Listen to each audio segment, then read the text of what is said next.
4 personas aquí de manera presencial y el consejero don Mariano Hernández Zapata, consejero de Transición Ecológica del Gobierno de Canarias, está en la isla de La Palma, creo que además en el municipio de Tazacorte, si no me han informado mal, trabajando precisamente por la transición energética, ¿no? O sea que, si les parece, vamos a hacer un muy breve acto de inauguración para dar paso a lo más importante, que es precisamente el debate que tenemos en esta jornada tan intensa y yo creo que va a ser muy fructífera, ¿no?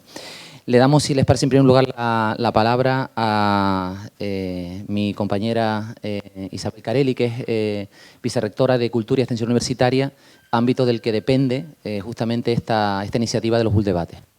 Liz. Muchísimas gracias, muy buenos días, bienvenidos, bienvenidas a todos y todas a este espacio de reflexión que llamamos UL Debate, Universidad de La Laguna Debate, que recuperamos, por cierto, con mucho interés y entusiasmo en el día de hoy para abordar este tema que no puede estar de más actualidad, esta jornada que hemos titulado Emergencia energética y transición sostenible, retos para el futuro de Canarias, en el que centraremos con especial interés el análisis del caso de Tenerife, pero con el foco en Canarias. Gracias, en primer lugar, a todas las instituciones y entidades que se han implicado en que este evento sea hoy una realidad cristalizada y realizándose. Gracias a la colaboración intercátedras también, esto está sucediendo, gracias a la implicación de los investigadores e investigadoras que vienen hoy también a compartir sus conocimientos para beneficio de la sociedad. Gracias también a los agentes que están implicados en el mundo de las energías renovables y de esa transición sostenible que deseamos con especiales retos para un territorio como el que nos acoge, ¿no? Un archipiélago que enfrenta especiales dificultades en este ámbito de la transición. Y remitiéndome a la etimología de la palabra emergencia, que siempre tiene una connotación negativa cuando la escuchamos, y la escuchamos para distintos ámbitos, ¿no? En las energías, en el clima. El latín de emergencia tiene que ver con esa raíz de salir a la superficie. Hace poco la etóloga Jane Goodall, en el Paraninfo de nuestra universidad, hacía hincapié en que su esperanza para un futuro prometedor radicaba precisamente, entre otras cosas, en su confianza en el mundo científico, en la aportación del intelecto y del conocimiento. Hacía una diferencia entre inteligencia e intelecto, precisamente subrayando que el segundo se basa no en una capacidad innata, ¿no? sino en una capacidad cultivada, y en este caso la Universidad de La Laguna aporta el conocimiento a la sociedad.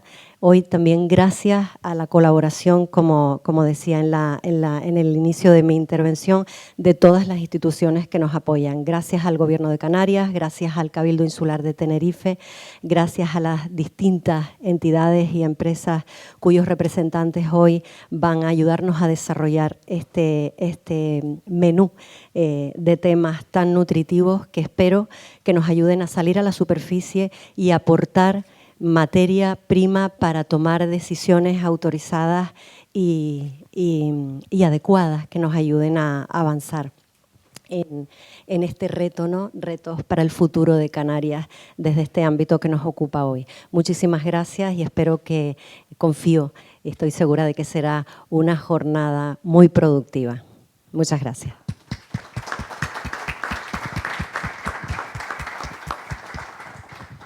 Le damos paso ahora a don Alejandro Molomni, director insular de residuos del Cabildo de Tenerife.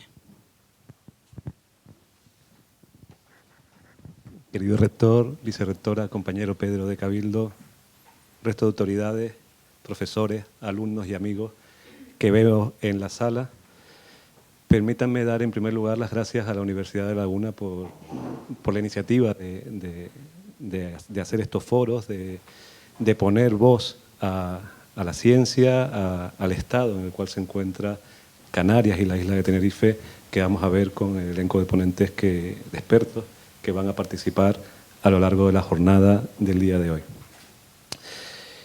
Y también permítanme darles las gracias por hacernos partícipes al Cabildo a través de la Cátedra de Desarrollo Sostenible y Medio Ambiente, con la cual hemos colaborado en los últimos años y hemos realizado multitud de proyectos y vamos a continuar haciéndolo. Gracias, Lorena, por tu enorme implicación. Y además también quiero trasladarle pues, un sentimiento muy particular, pues me siento ilusionado de estar hoy aquí, especialmente porque me siento en mi segunda casa. Llevo ya más de 10 años dando clases justo en este edificio y veo pues muchas caras conocidas, muchos profesores, compañeros y alumnos, y para mí pues me causa gran satisfacción el estar hoy aquí participando en esta jornada en nombre del Cabildo y siendo también miembro de la universidad como profesor. Me gustaría hablar un poquito de energía. Voy a ser breve para después darle paso a los verdaderos expertos en gestión. Sabemos que la producción de energía en Canarias es un problema crónico que viene pues, desde hace años enquistado y estamos pues, haciendo uso de la palabra emergencia. Podríamos decir que estamos cerca del colapso en los próximos 7 años. Tenerife en concreto ha padecido pues, 14 ceros energéticos en los últimos años, lo que demuestra que es la isla más vulnerable del archipiélago respecto a la generación y distribución de la energía eléctrica en este momento. Actualmente Canarias tiene 101 máquinas que suman 2.400 megavatios, 90 de ellas se encuentran disponibles, pero menos de la mitad dentro de su vida útil, y suman unos 1.300 megavatios. En el año 2030, que parece muy lejos, pero todo llega, quedarán 20 máquinas dentro de esta vida útil y llegaremos a alcanzar unos 700 megavatios. Quería poner cifras a la situación en la que nos encontramos. Es decir, estamos en un momento de urgencia de renovación de equipos, estamos en un momento además en donde estamos haciendo una transición de la energía fósil a la energía renovable. Estamos hablando de fotovoltaica, de eólica, de geotermia, incluso de gas, y tenemos que trabajar y avanzar en esa línea.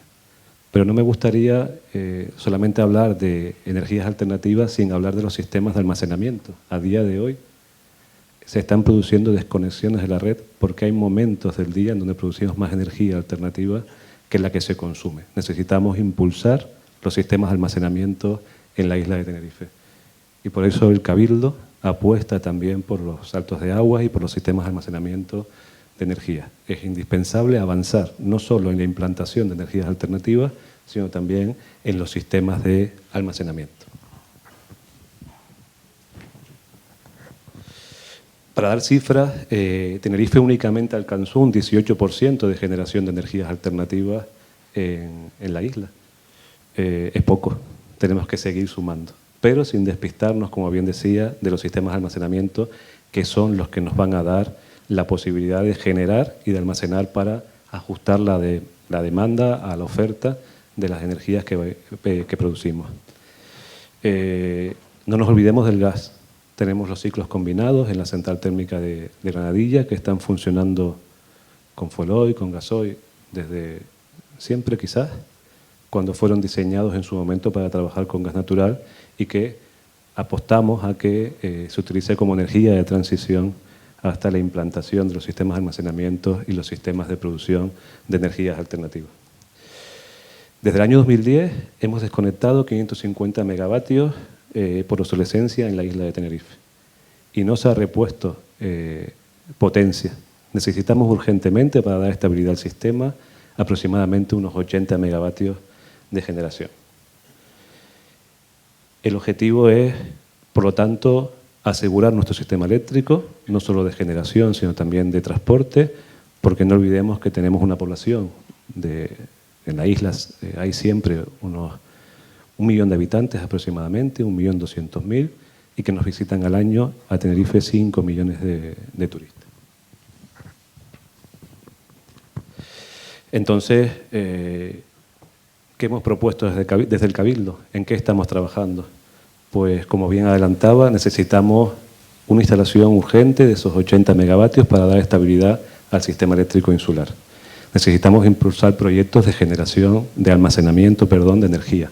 He hablado del sistema de almacenamiento por salto de agua, sistemas de almacenamiento mediante transformación química, uso de energía potencial, pero es necesario hacer esa transición a través del gas, incrementar el uso, la implantación y el uso de las energías alternativas, y para ello es indispensable también la instalación de sistemas de almacenamiento.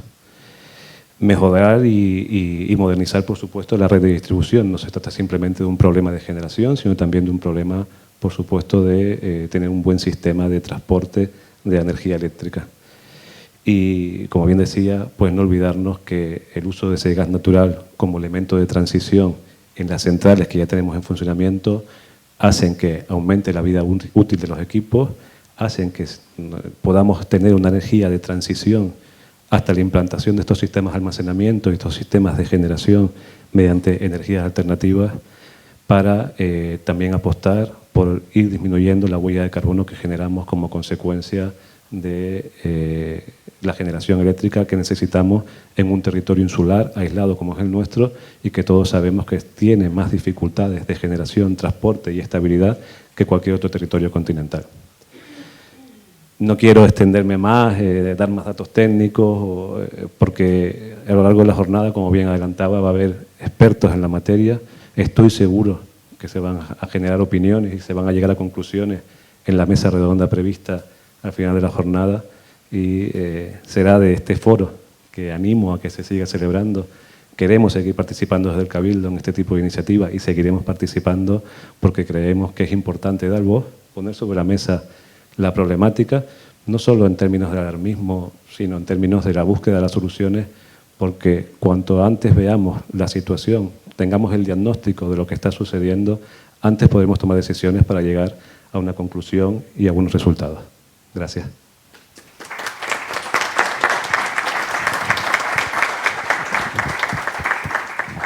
Le damos la palabra a don Pedro Millán, director insular del Medio Natural del Cabildo Insular de Tenerife. Muchas gracias. Buenos días a todos y a todas. Desde luego es un placer y un privilegio estar hoy aquí representando al Cabildo con mi compañero Alejandro Molovny, y también estar acompañado por Fran y Liz, a los que conozco hace mucho tiempo y conozco su implicación personal y con la sostenibilidad, con el medio ambiente, que han venido desarrollando en todo su ejercicio profesional, y también los órganos de representación en que han estado en la propia universidad. Y tampoco me quiero olvidar de Marta Domínguez Honorena, que también ha estado impulsando nuestra cátedra, la cátedra que se apoya desde el Cabildo de Tenerife, y a toda la cantidad de profesores y profesoras comprometidos con la lucha contra el cambio climático y la defensa de los valores vinculados al desarrollo sostenible y a la protección de nuestra biodiversidad. Y claro, estamos aquí pues un poco haciendo honor también al compromiso que tiene el Cabildo de Tenerife con esta universidad como fundamental reserva de conocimiento, de investigación, de ciencia, que la isla de Tenerife debe aprovechar, debe rentabilizar y debe apoyar a su vez. O sea, tenemos que ir de la mano, lo tenemos clarísimo, y eso se tiene que demostrar con hechos en los próximos años, en los próximos meses. Y en ese sentido también me toca hablar en la parte que gestionamos desde el área del medio natural, de sostenibilidad, emergencia, y tiene que ver con la lucha contra el cambio climático. Ya llevamos 4 años de declaración de emergencia climática oficial en todas las instituciones prácticamente, desde el Gobierno de Canarias, al Cabildo de Tenerife o el Ayuntamiento o los ayuntamientos mayores de la isla. Y desgraciadamente hemos podido comprobar que esas declaraciones oficiales no se ven confirmadas también con una apuesta real por esta lucha, de forma que tengan los recursos humanos y materiales necesarios para demostrar ese cambio, esa transición ecológica que tanto necesitamos en esta isla y en este país, ¿no? Entonces, bueno, pues en el caso de Tenerife hemos encontrado también un panorama un poco desolador en lo que se refiere al Cabildo de Tenerife. Para empezar, Todos ustedes saben que el Cabildo tiene una maquinaria enorme, tiene una capacidad muy potente, es una de las administraciones locales más importantes de España y no hemos logrado tener una foto completa de todas las acciones que ha desarrollado en estos años o está desarrollando o proyecta en el futuro en esa apuesta también por las energías renovables, por la eficiencia energética. Bueno, esto ha sido en los últimos años un reino de taifa y no ha habido comunicación interna. Las áreas no comunican ni se coordinan entre sí y eso ha generado también problemas importantes de pérdida de financiación solicitada con la que nos hemos encontrado, ¿no? Proyectos inabordables, proyectos que no había capacidad para ejecutar en los tiempos tan cortos que muchas de las convocatorias europeas pues, nos demandan. Y estamos intentando racionalizar todo ese esfuerzo y poner a todo el mundo a trabajar en el mismo sentido, empujar a la misma velocidad y de forma coordinada y eficiente, ¿no? Y eso es un proceso que estamos empezando y esperamos que ya se vean los resultados en el 2024. Hay muchos temas importantes vinculados a esto, algunos los ha mencionado ya Alejandro, pero sí que el Cabildo debe ser una administración, sabemos que es la administración más importante de esta isla, ¿no? Que la ciudadanía mira para el Cabildo cuando se requiere de esfuerzos importantes en todos los temas, desde el medio ambiente a la movilidad, a las energías renovables, y en ese sentido debemos dar ejemplo, ¿no? Ese ejemplo tiene que demostrarse pues con presupuestos y con ejecución de esos presupuestos, y eso es en lo que estamos comprometidos este nuevo equipo, que considera que la lucha contra el cambio climático tiene que ser un objetivo de primer nivel. Es algo que siempre se dice, ¿no? En todas las declaraciones, en todos los discursos políticos, y para eso debemos demostrarlo ya con la puesta en marcha de todas estas iniciativas. Algunas ya se han visto en el Consejo de Gobierno de ayer, como puede ser el primer paso para la creación de la red insular de recarga de vehículos eléctricos, que recuerdo que somos la última isla en desarrollarlo. Tenerife es la última isla en desarrollar una red insular que permita a todos los usuarios de coches eléctricos de la isla pues, poder circular de una forma segura, de una forma sin el temor a quedarse sin batería, tirado en medio de una carretera. Yo lo conozco bien ese sufrimiento porque soy conductor de coche eléctrico hace 10 años. Y en ese sentido, pues todo eso al final tiene que irse materializando progresivamente, pero también con urgencia, con rapidez, con eficiencia. La administración pública, ustedes lo saben, no es eficiente, no es rápida, no es ágil, pues tenemos que conseguir mejorar esa velocidad de cambio. Porque la sociedad también nos lo demanda y muchas veces nosotros también estamos pidiendo al ciudadano, a la ciudadana, que mejore su comportamiento con la naturaleza, con los recursos naturales, con el clima, pero los primeros que debemos demostrar ese compromiso somos las administraciones públicas, y eso es lo que estamos comprometidos en esta nueva etapa a conseguir desde la institución insular. Y nada más, muchas gracias sobre todo a la universidad por organizar estos eventos. Nos van a tener de la mano en todo lo que se proponga, en todo lo que se desarrolle con esta temática o con otras que creo que son fundamentales para la isla, y espero que este sea uno de los muchos eventos que contribuyan. Me consta que va a salir un documento también, como estábamos comentando antes, de conclusiones de este proyecto, que no solamente nos sentemos a hablar, sino también salgan decisiones, elementos que nos permitan también, a los que nos toca pues, coordinarlo desde la administración pública, tomar decisiones y priorizar actuaciones respecto a otras. Muchísimas gracias y buena suerte.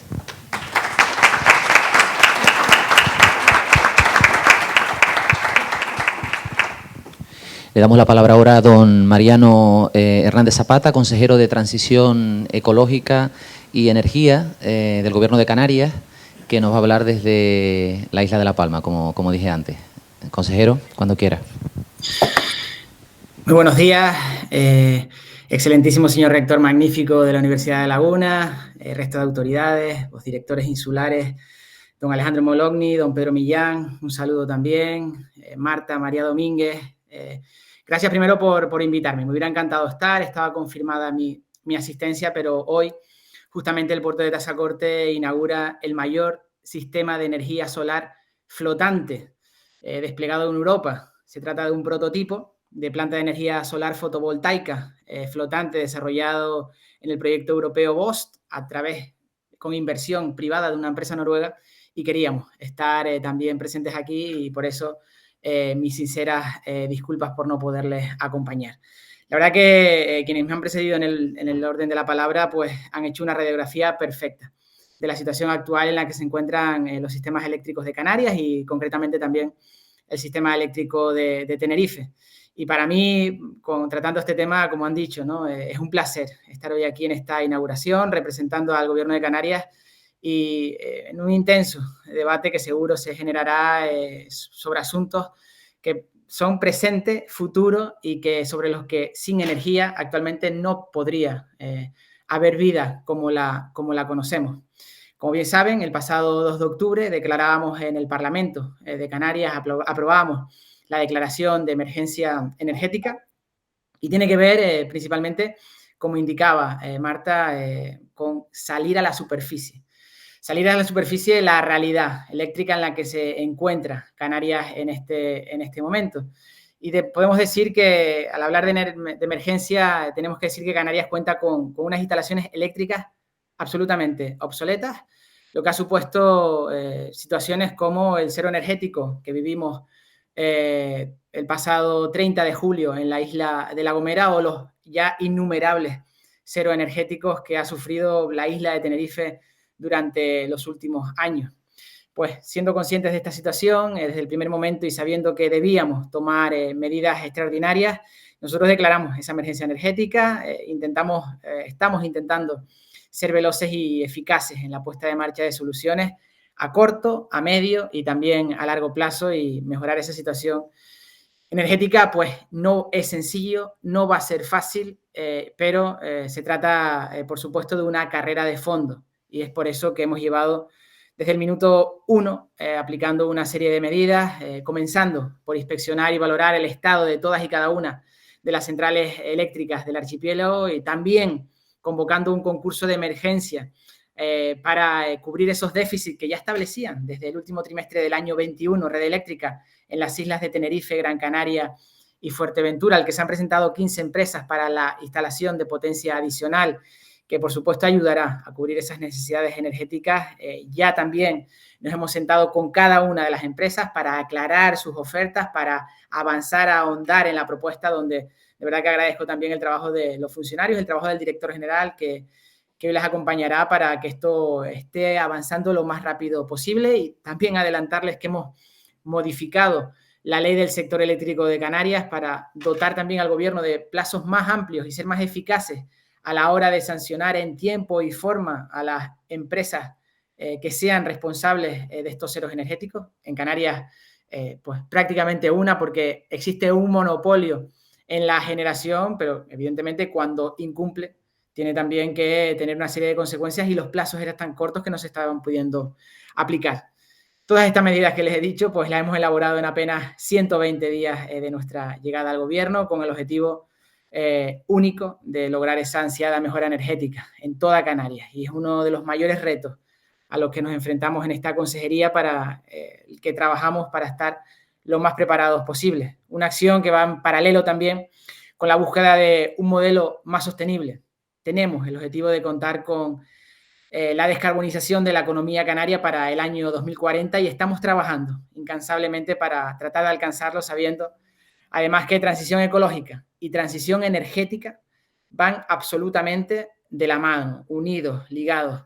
Y para ello el Gobierno de Canarias apuesta decididamente por la penetración de energías renovables capaces de cambiar el modelo actual y convirtiendo a las islas en un territorio donde los combustibles fósiles no sean una necesidad, ni sean mucho menos la primera opción.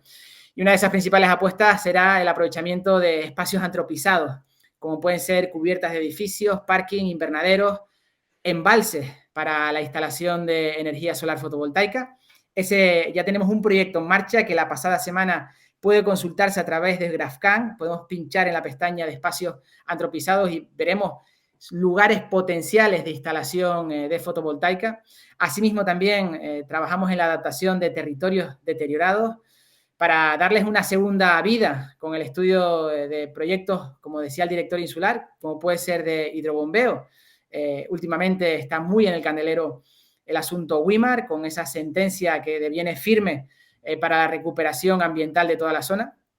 Podría ser una de las zonas donde cabría una estación de hidrobombeo, pero bueno, en eso vamos a intentar trabajar de la mano del Cabildo Insular de Tenerife, de la mano también, por supuesto, del Ayuntamiento de Güímar para desarrollar soluciones como las que se vienen construyendo actualmente en el Salto de Chira, en Gran Canaria, que son absolutamente necesarias y fundamentales para propiciar el cambio de modelo, para propiciar la penetración de renovables. Y además buscamos potenciar la instalación de energía eólica marina. En Canarias es un lugar privilegiado en cuanto a recursos se refiere y a la implantación de energía de este tipo, y será también un gran paso para avanzar en nuestros objetivos. Tenemos muy claro también que sin infraestructuras de almacenamiento va a ser muy difícil avanzar en la penetración de renovables. Por tanto, tenemos que ir todos trabajando de manera paralela y trabajamos de la mano de los cabildos y ayuntamientos con el objetivo de que ninguna isla se quede atrás en el viaje hacia la descarbonización. Tenemos un plan de presente y futuro para Canarias. Trabajaremos para que las islas sean referentes en sostenibilidad, realizando también una importante labor en concienciación. Canarias y en concreto la isla de Tenerife tienen muchos retos por delante, por lo que estas jornadas para nosotros se presentan también como esenciales para conocer con más detalle estos desafíos, así como las medidas, estudios y proyectos que se están llevando a cabo para mejorar la situación. Mi compañera, la viceconsejera Julieta Schallenberg, especialista en transición energética, y mi compañero Alberto Hernández, que es el director general de energía, que será quien participe. También son dos personas que están absolutamente implicadas, volcadas, y que les pongo también en absoluta disposición de la universidad, de quienes participen hoy, para cualquier tipo de colaboración, participación, y que podamos seguir debatiendo y discutiendo sobre el futuro energético de Canarias. Espero que este día pues, nos sirva a todos para conocer mejor también la situación de emergencia energética en la que se encuentra Canarias y los retos de sostenibilidad que tenemos por delante. Y no quisiera, por supuesto, acabar mis palabras sin agradecer una vez más a la Universidad de La Laguna, en la figura de su rector, y a todos los ponentes participantes, pues la organización de esta jornada. Pues es un reflejo del interés existente por seguir colaborando para impulsar proyectos innovadores que ayuden a Canarias a ser un territorio más sostenible y donde la descarbonización sea una realidad y no una promesa de futuro o un simple greenwashing. Disfruten de la jornada. Muchísimas gracias.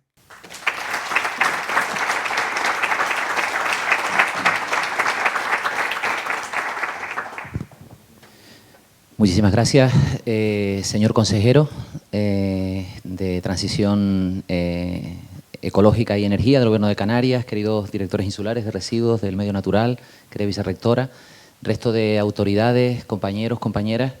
Yo voy a ser muy breve, sobre todo vamos ya con un poquito de retraso. Yo, sobre todo, manifestar creo que la buena sensación que me produce, ¿no?, como rector, que esto se esté desarrollando, que estemos desarrollando, dando inicio a este ULL debate, que pretende ser, ¿no?, este formato, un espacio de reflexión,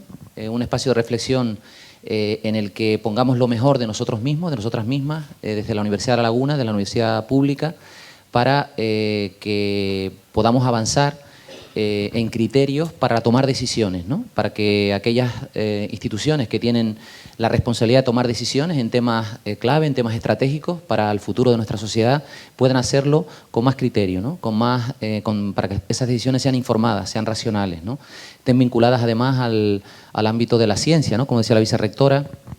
Evidentemente cada vez vamos a necesitar más de la ciencia para afrontar los grandes retos que tenemos por delante, ¿no? Creo que el cambio climático es un magnífico ejemplo, ¿no?, y estamos hablando de transición sostenible, ¿no?, de emergencia energética.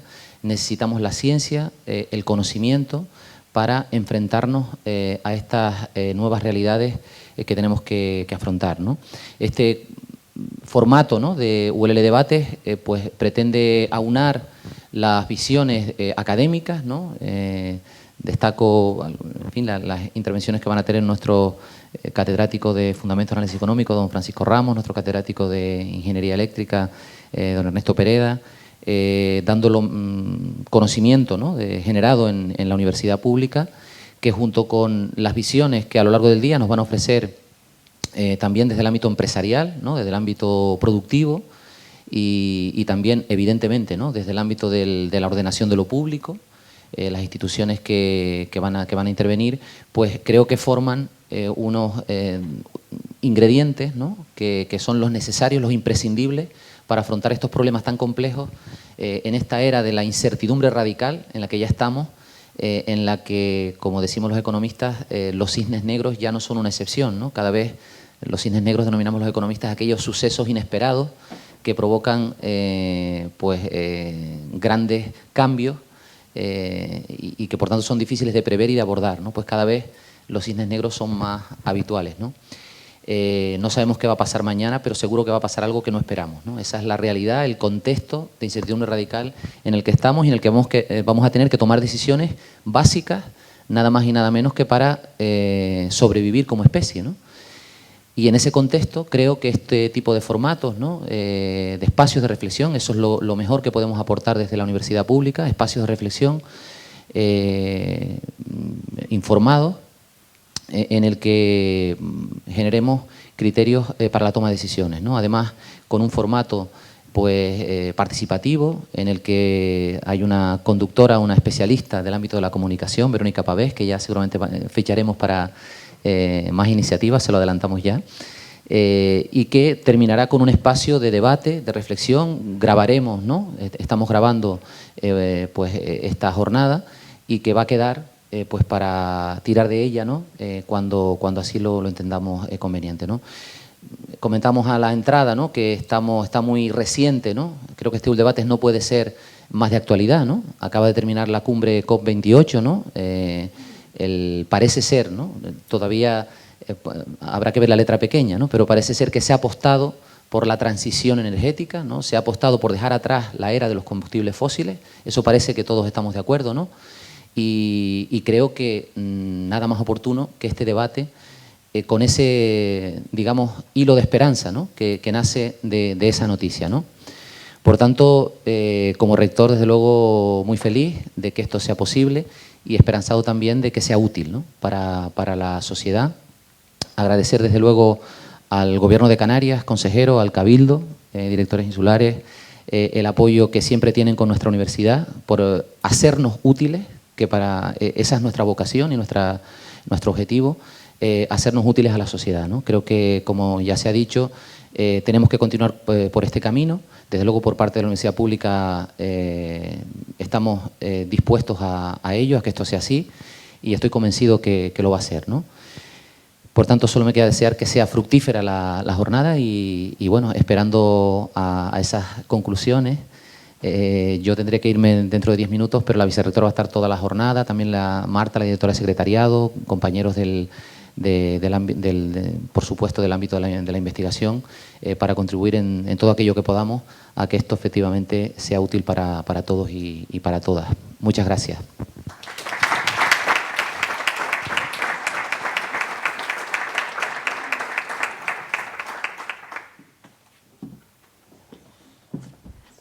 Bueno, muchísimas gracias. A ver, me voy a poner esto bien. Muchísimas gracias a todos, muchísimas gracias, autoridades, muchísimas gracias, rector. Bueno, buenos días.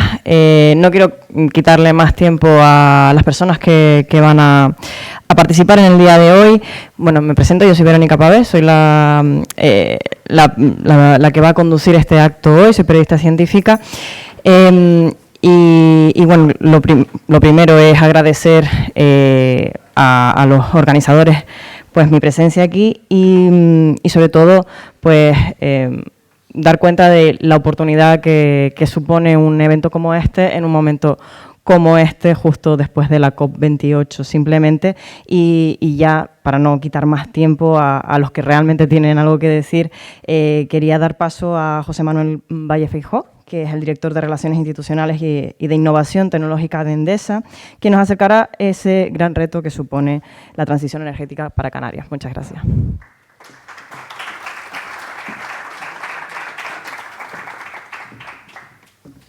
¿Qué tal? Buenos días.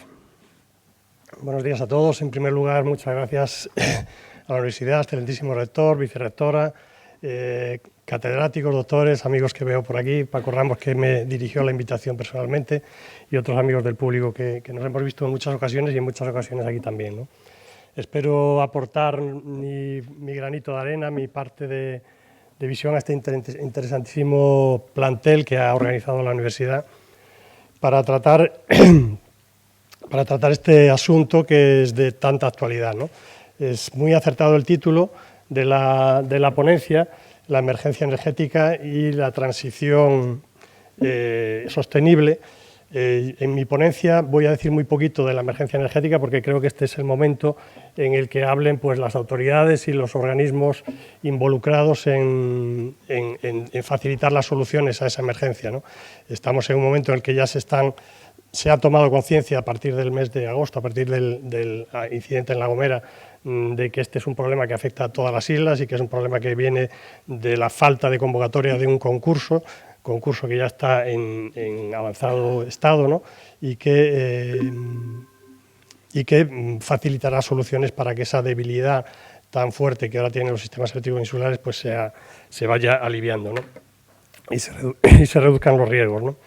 Entonces, pues bueno, daré solamente algunos mensajes en ese sentido, y porque también es cierto que a estas alturas ya todo el mundo sabe también que ese es un tema que, bueno, esta emergencia que nos hemos encontrado es debida a que se ha llegado tarde a ser conscientes de esa situación, ¿no? de ese envejecimiento de las máquinas, y de que las máquinas con el tiempo, lógicamente, pues tienen cada vez más fallos, más probabilidad de fallos, y necesitan ser reemplazadas, y necesitan además de unos niveles de redundancia determinados para dar la calidad que se está exigiendo, ¿no? y que cada vez es más exigida por las autoridades, tal como ha dicho el consejero.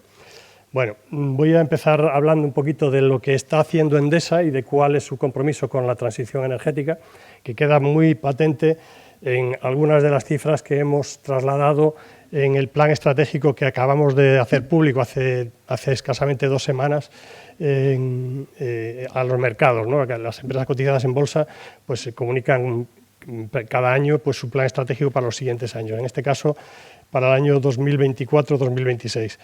En este plantel simplemente pues algunas cifras en el sentido de que bueno, Endesa es la primera eléctrica española en cuanto a número de clientes, 12,3 millones, en cuanto a energía, digamos, consumida por sus clientes, es el segundo actor en generación, con una parte importante de esa generación en renovables, y digamos que quiero centrar la atención sobre todo en esa cifra. El 73% de la generación de Endesa en este año 2023 en la península ha sido libre de emisiones, 73%, y esa cifra es una cifra trastocada por la coyuntura mundial de la crisis de Ucrania, etcétera, porque habíamos alcanzado antes de este año, habíamos alcanzado ya la cifra del 82% libre de emisiones, y con toda seguridad la alcanzaremos de nuevo en el año próximo, en el cual ya no tenemos por obligación del Ministerio que mantener abierta alguna de las centrales de carbón, que hemos tenido obligación este año, y tampoco tendremos que hacer uso tanto del gas natural, porque probablemente los problemas de Francia con las nucleares se vayan resolviendo y ya no tengamos que exportar en tanta energía como hemos exportado este año, lo cual ha hecho a Francia, lo cual ha hecho que hayamos tenido que usar mucho más los ciclos combinados con gas, ¿no? Por lo tanto, estamos avanzadísimos en esa descarbonización de nuestra planta de generación, ¿no? A nivel peninsular, no a nivel insular, no a nivel de Canarias especialmente, ¿no? Y somos también el primer operador en cuanto a redes de distribución en España, ¿no? Los focos para estos 3 años de Endesa se centran al final en esta plantilla que tenemos aquí: asequibilidad, seguridad, sostenibilidad. En realidad, esas 3 palabras vienen a definir lo que siempre ha sido Desde que yo estoy trabajando en las compañías eléctricas, en Endesa realmente, no he trabajado antes en otras compañías, antes trabajaba fuera de Endesa, siempre han sido los 3 pilares sobre los cuales se asientan las planificaciones energéticas o la visión de la acción en el sector eléctrico, que es pues, el factor de costes, el factor de la calidad y seguridad del suministro y el factor del impacto ambiental o de la sostenibilidad. En este caso, las palabras que están elegidas aquí en este plan estratégico están matizados o focalizados en las cuestiones más preocupantes en este momento y que vienen a su vez influidas otra vez con la coyuntura esta de la que estamos hablando y de la que ya han hablado los que me han precedido en la palabra, que son pues la crisis o la emergencia climática. Por eso hablamos de que pues de la reducción de emisiones o la reducción de las emisiones en la parte ambiental, porque es como el foco principal, ¿no? en la cuestión ambiental en la cual tenemos que centrarnos en este momento, ¿no? Y se habla también de electrificación limpia, que es un resumen en 2 palabras de lo que se debe hacer, que es derivar todo consumo energético a la parte eléctrica, porque es mucho más renovable que cualquier otra, y además que esa parte eléctrica sea limpia, que sea producida con energía renovable, ¿no? Entonces, pues bueno, esos son los 3 ejes principales en los cuales estamos trabajando y hay que destacar también en este punto que en contra de lo que sucedía hace 20 años, pues en este momento las renovables contribuyen muy fuertemente en los 3 ejes. Con las renovables conseguimos reducción de costes, acelerando en renovables se consigue reducir los costes de la energía para todo el país y también para Canarias. Se avanza también en seguridad en el factor de reducción de la dependencia energética exterior y se avanza también lógicamente en sostenibilidad, ¿no? Aunque evidentemente las renovables tienen impacto. Cuando están aquí a veces los ambientalistas, no sé si hay alguno más centrado en la parte ambiental, es evidente también decir que no se pueden hacer renovables sin tener algún impacto ambiental, pero hay que ser conscientes y hay que transmitir a la población de que si es mucho peor no hacerlas que hacerlas. Por lo tanto, hay que tomar ese camino con total claridad y con total rotundidad, ¿no? Trataré de ser breve, no sé si al final empiezo a hablar y me alargo a veces demasiado, ¿no? Por otro lado, centrado en esto y como consecuencia un poco como explicación de ese alto nivel de avance en generación libre de emisiones de los que hablaba antes, 70 y algo % este año y probablemente más del 80% en los próximos años, es fruto de este régimen de inversiones que tenemos que ya teníamos desde atrás y que ya venimos manteniendo desde hace años. Desde hace años no invertimos nada en nuevas plantas de generación térmica o generación convencional. Toda la inversión en generación de Endesa ha venido destinada, de nueva generación, ha venido destinada a renovables, que es el grueso, como veis, de los planes anteriores y del plan futuro, que es bastante continuista en este sentido, en cuanto a inversiones en miles de millones, 4.300 millones en los próximos 3 años.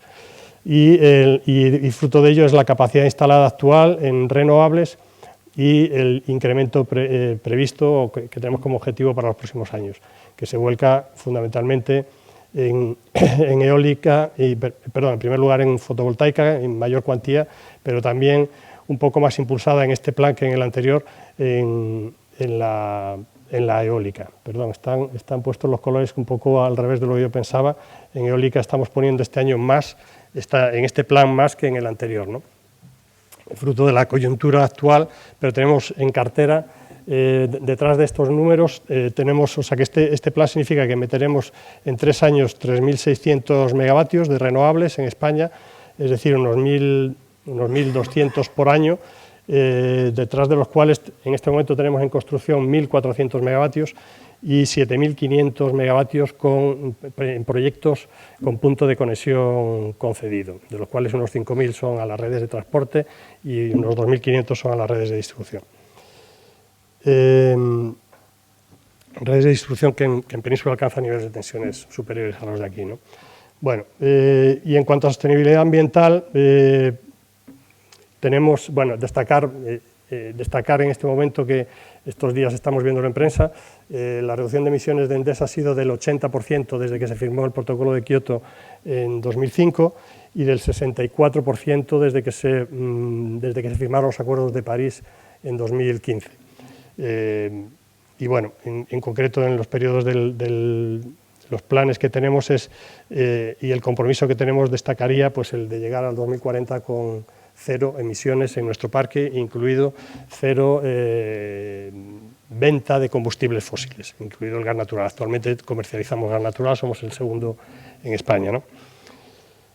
Y también, hablando de la COP que se ha citado aquí, destacar que hemos sido premiados, hemos sido el único ejemplo español premiado en el apartado de energías renovables y transición sostenible por el proyecto de Andorra.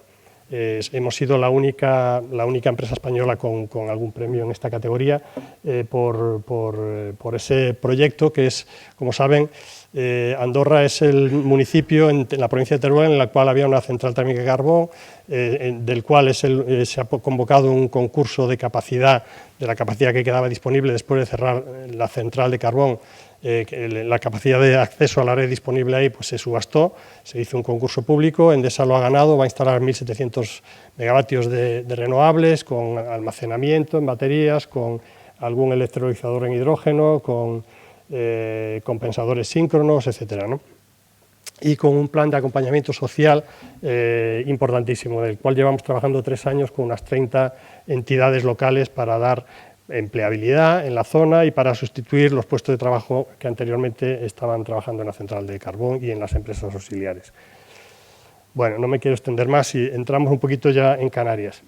Este es un poquito el mapa que tenemos de las centrales térmicas y de la cantidad de potencia instalada en Canarias. No es toda de Endesa, la térmica sí que es toda de Endesa, pero no porque tengamos un monopolio. Cuando se habla de monopolio y más en ámbitos económicos se entiende siempre, y a lo mejor quiero aclararlo porque el consejero ha dicho que esto es un monopolio, en realidad no es un monopolio porque no hay ninguna ley que impida a cualquier operador, sino todo lo contrario. Desde el año 97 cualquier operador puede instalar grupos térmicos convencionales en Canarias. Desde el año 97, es decir, hace 26 años que cualquiera puede hacer grupos en Canarias, ¿no? Y desde el año 2013 hay una ley que le pone muy difícil a Endesa, al operador actualmente único en generación térmica, le pone muy difícil hacer nada, ni siquiera en los grupos existentes. De ahí que estemos en esta situación de tanto deterioro de la calidad o de la seguridad del suministro de las centrales térmicas, ¿no? Con lo cual, lo que hay es realmente un sistema establecido en el cual pues, ningún otro operador ha querido invertir. Esa es la realidad. Y lo han intentado varios y se lo han tratado de facilitar muchísimo desde la consejería, nos consta porque lo conocemos, ¿no? Pero ninguno ha sido capaz de adaptarse a este ambiente que se ha generado aquí en Canarias, que es bastante irrespirable para los operadores en algunos casos, ¿no?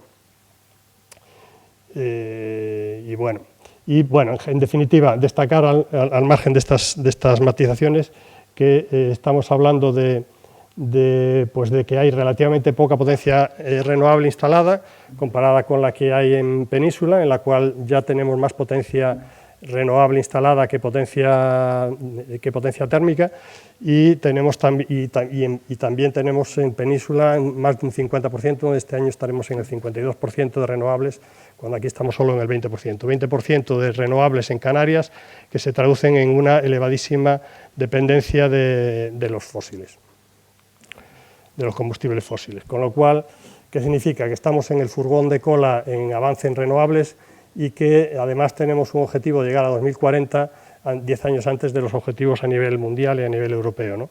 Con lo cual, pues el paso al que tenemos que ir es muchísimo más rápido del que estamos yendo.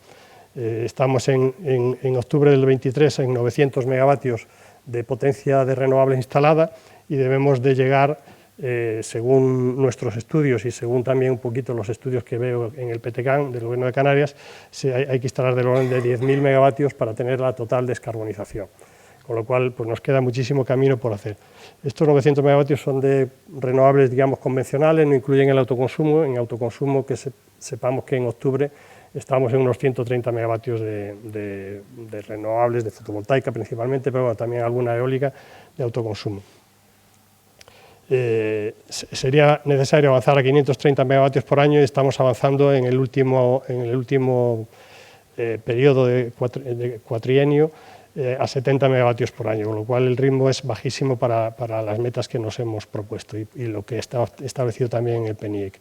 Pero también, como ya hemos venido diciendo y como ya han dicho los intervinientes anteriores, hay que cuidar en ese proceso de descarbonización y en todo el proceso, no solo ahora al principio, sino en todo el proceso necesario tener la potencia de respaldo en condiciones adecuadas para garantizar esa seguridad del suministro.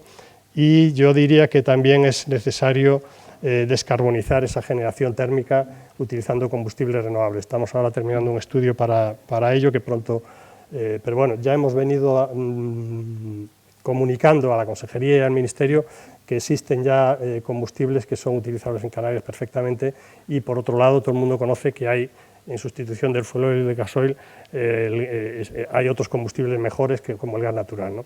Que no solo reducen las emisiones en todo este periodo de transición, sino que facilitan la entrada del hidrógeno con mezcla y facilitan, por lo tanto, ese proceso de transición hacia un sistema totalmente limpio.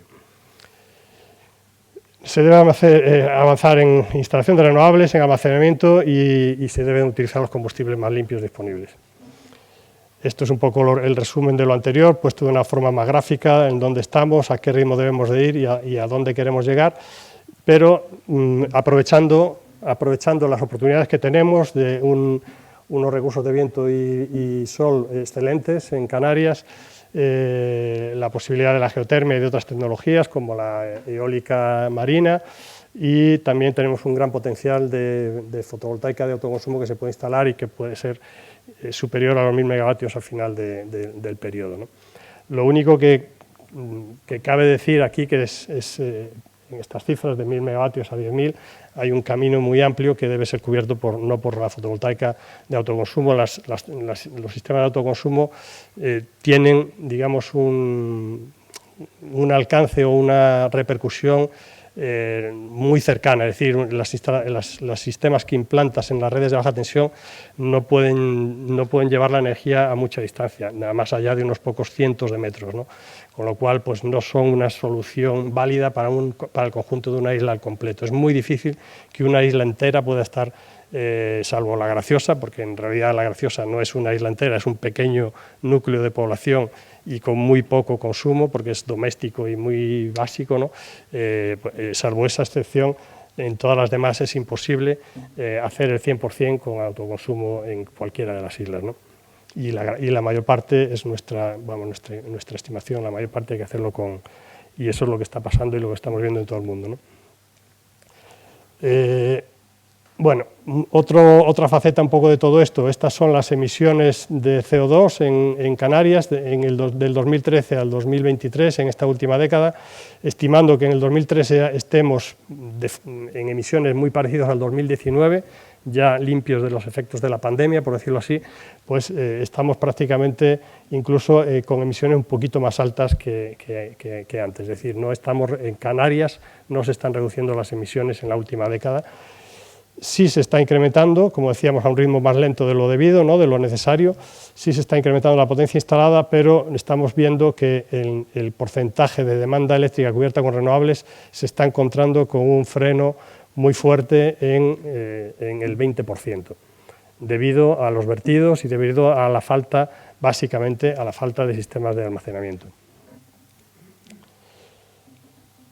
Bueno, a futuro podemos pensar, bueno, hay distintos avances en distintas islas, esta es la foto al 2022, al último año cerrado, el Hierro destaca gracias a su sistema de hidrobombeo, pero simplemente se mantiene en torno al 50% de penetración renovable, le queda bastante camino también por hacer, para el cual hemos propuesto al Cabildo, que es el socio mayoritario en Gorona del Viento, y que y que, bueno, como en otras islas, quieren tener también un protagonismo elevado. Yo creo que en este campo, lo hemos visto en las declaraciones anteriores, las administraciones públicas están queriendo tener un protagonismo alto. Está bien que lo tengan, pero debería hacerse, a mi modo de ver, sin frenar la iniciativa privada. Y en muchos casos ese empuje de la iniciativa pública pues se hace en base a una burocracia enorme, y que para la propia administración pues a veces es más fácil romper esa burocracia. Entonces yo creo que más que pensar que las administraciones públicas, que deben de ser ellas las que construyan esas plantas y esas renovables, que lo deben de hacer en los casos que tengan como más a mano, de forma más inmediata, pero no de forma generalizada, porque entonces irán mucho más lentos, porque como han dicho anteriormente, las propias administraciones pues son más lentas, ¿no? Son menos eficientes, ¿no? En El Hierro le hemos propuesto al Cabildo pues avanzar al 100% en estas tres fases, ¿no? Con una implantación de 5 megavatios de solar. Bueno, en este momento todo el mundo ya sabe un poco lo que doy por hecho, que conoce lo que hay implantado en El Hierro y Gorona del Viento, ¿no? Y para avanzar al 100%, nuestros cálculos son que con estas tres fases estaríamos en ese 100% renovable en El Hierro, ¿no? Avanzaríamos del 50 al 80% simplemente con 5 megavatios de solar y 20 megavatios hora de baterías. En la siguiente fase instalaríamos 7 megavatios de solar y 30 megavatios hora de baterías, y con eso estaríamos en el 100% con respecto a la demanda, aproximadamente a la demanda actual de la isla del Hierro. Y se completaría todo ello y dando mayor garantía con un almacenamiento estacional en base a hidrógeno, o en esa fase que es un poquito la última, pues habría que ver el vector de almacenamiento más adecuado para este caso, ¿no? Entonces, esto un poquito como base de que, a pesar de que estamos atrasados, es posible llegar al 100% y es posible hacerlo de manera suficientemente ágil, ¿no? Si se toman las decisiones adecuadas, ¿no? Porque además esa descarbonización en nuestros cálculos pues nos sale que es un 40% el coste del megavatio hora producido. Con ese sistema totalmente descarbonizado y todos esos sistemas de almacenamiento, el coste de la generación pasaría de estas cifras a estas cifras, bajando en un 40% el coste propio de la producción, incluyendo todos los costes, y para la factura doméstica la reducción sería del 65%, al haber incluido también ahí la factura de combustible, no solo la factura eléctrica, sino la factura de combustibles actual, y que pasaría a ser factura eléctrica en el futuro, en ese futuro totalmente descarbonizado. Por eso el descuento o el ahorro de costes es mayor ahí, ¿no? Con lo cual, ¿cuáles son los principales obstáculos para llegar a ese futuro tan prometedor y tan esperado por todos? Pues primero, como ya hemos venido repitiendo, acelerar los procesos de permitting, de autorizaciones administrativas de las renovables. Eso sería un primer factor importantísimo, y un segundo factor clave también para ello es mapear, es decir, señalar claramente por parte de los organismos competentes, y si no lo hacen ellos, pues por los organismos superiores, señalar claramente cuáles son los suelos adecuados. El borrador de PTCAN, han salido varios borradores, los primeros tenían una falta importante, y es que el suelo rústico llamado de protección territorial no lo ponían disponible para esas renovables, cuando en realidad, aunque tenga ese nombre de protección territorial, ese nombre viene de la época de los 2000, ese nombre que en realidad designaba al suelo rústico común, al último suelo rústico al que no tiene ningún uso especial, ¿no? Ahora en la nueva legislación del suelo se le llama suelo rústico común, y se deben incorporar, no en último lugar como hacía un primer borrador. Vale, acabo ya estoy terminando en realidad. Es decir, que hay suelo, el PTCAN encontraba suelo suficiente sin hacer uso de ese suelo rústico común, y ya con ese suelo rústico común, pues evidentemente todavía mejor, ¿no? Hay falta de capacidad en las redes, yo diría que especialmente en la red de transporte. Ahora nos va a aclarar Pablo si es posible, ¿no? En la cual, si uno analiza, tengo alguna diapositiva de respaldo detrás ahí, si uno analiza la suma de la capacidad disponible en todos los nudos publicados de la red de distribución, pues hay más capacidad publicada de capacidad en la red de distribución que la red de transporte, lo cual es contrario a lo natural, en la cual la red de transporte debe tener más capacidad para ir reduciéndose la capacidad a medida que se llega a los consumidores finales, ¿no? Hay que tener cuidado con eso y hacer las inversiones necesarias. En toda Europa se está hablando mucho de que es necesario hacer bastante inversión en redes para alcanzar los objetivos de renovables que se quieren alcanzar, ¿no? Hay que meter almacenamiento, creo que ha quedado claro a lo largo de toda mi exposición, y hay que cambiar las señales de precios que tenemos ahora. No voy a entrar en detalle, pues si no me alargaría demasiado. Esta es la última, ya termino. Perdonadme. Esto es lo que hay que hacer en cada isla: renovables, almacenamiento.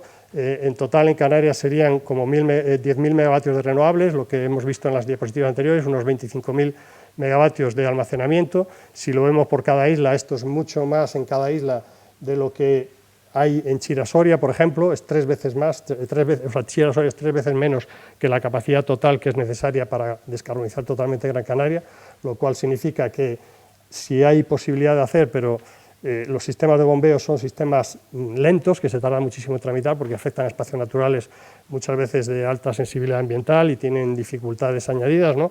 Los sistemas de baterías se están implantando a gran velocidad en todo el mundo, igual que las renovables han hecho un camino de bajada de costes espectacular y lo seguirán haciendo en años venideros. He podido explicar esto en varias ocasiones en este foro y en otros, ¿no? En foros como este de las universidades, con más detalle. Hoy no hay tiempo, ¿no? Y hace falta también, para el último 5% de la descarbonización, hace falta también un almacenamiento de largo plazo, un almacenamiento estacional, ¿no? Pero para todo ello, la buena noticia con la que acabo en esta gráfica es que para todas esas renovables solo son necesarias 14.000 hectáreas de las 750.000 que hay en Canarias. Solo es necesario utilizar el 1,9% de la superficie. Para un problema tan grande, yo creo que merece la pena y además viendo que los estudios que hay hechos determinan que hay suelo poco útil para otras cosas, pues hay que utilizarlo para ello, ¿no? Por lo tanto, es viable, es económico y es urgente acelerar la descarbonización en Canarias. Muchas gracias.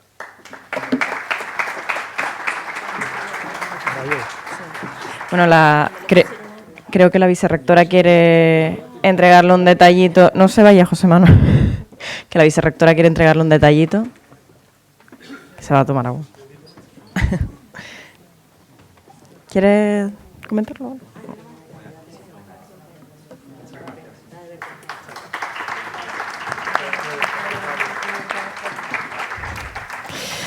Bueno, Canarias, como sabemos, como se ha dicho durante esta mañana, se ha visto afectada por diversos ceros energéticos y otros problemas en la red eléctrica que todos sabemos, no se nos escapa ninguno, que está desfasada y necesita una renovación inmediata.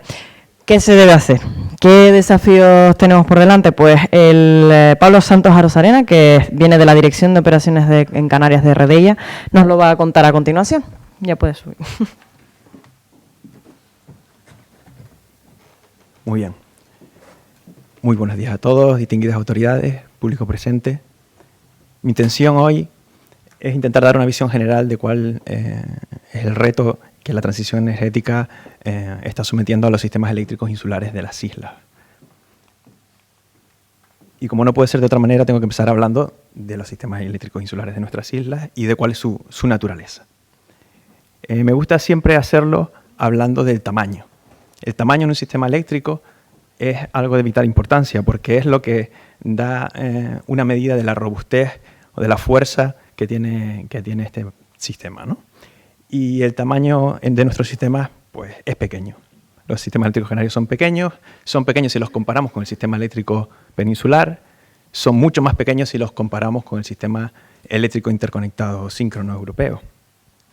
Pero es que además, si nos miramos a nosotros mismos, los sistemas eléctricos canarios son muy diferentes en tamaño entre sí. El sistema eléctrico de Gran Canaria o el de Tenerife son del orden de 80 veces mayores que el sistema eléctrico más pequeño, el del Hierro, si lo miramos en términos de lo que es la punta de la demanda. Bueno, esta condición de ser sistemas de pequeño tamaño, unido a que somos sistemas aislados, pues hace que en general tengamos redes que son débiles y poco malladas. Y además que no tengamos la posibilidad de conectarnos a sistemas continentales o sistemas mayores que nos permitan, sobre los que podríamos llegar a apoyarnos.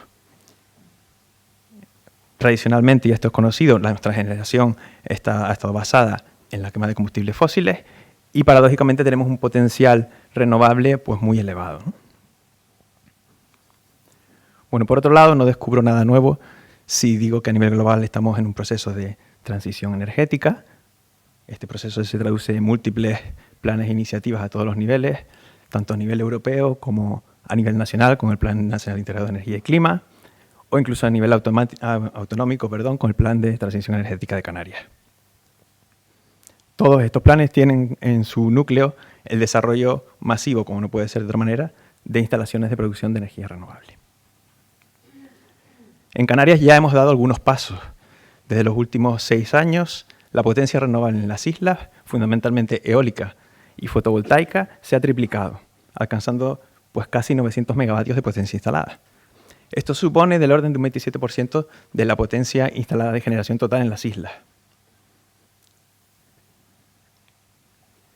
Esto ha permitido pues, pasar de cifras de integración renovables en 2017 del entorno de un 8%, cifras muy modestas, a valores que superan ya el 20% en el pasado año 2022.